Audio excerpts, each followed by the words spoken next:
Haho na kimako ni ciugumiire aikari a itura ria Kikwechi gicigo kia mbunge gia Kanduyi kaunti-ini ya Bungoma thutha wa ng'ombe imwe guciara gacau kari na mauthi ma kiumundu undu uria ni kiriga kuri Rose na Fura uria ni mwene ng'ombe eno.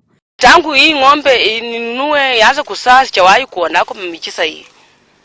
Sasa papa na washukuru mlikuja kwangu, nataka mnisaidie papa nifanyaje? Niuze hii ng'ombe ama nikunye maziwa ama niuze ng'ombe papa?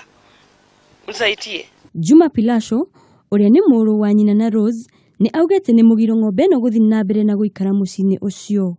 Imesa hapa ndama kama karibu 4 hivi. Sijawahi kuona vitendo kama hivi. Sasa hii ni mshangao. Sijawahi. Mako wa Fura uria ni muikari wa itura riri augete undu uyu ni wa kiriga na ni wagiriru ni guthuthurio wega kumenya gitumi kia ng'ombe guciara gacau kahana uguo. La ajabu kuona ng'ombe imesaliwa, haina masikio, kichwa ni ya mtu, haina mkia, iko na uzazi mahali papili, kike na kiume, haina mkia. Hiyo ni maajabu. Ngiribotera Kameme TV, getwa Wanjiku wa Waweru.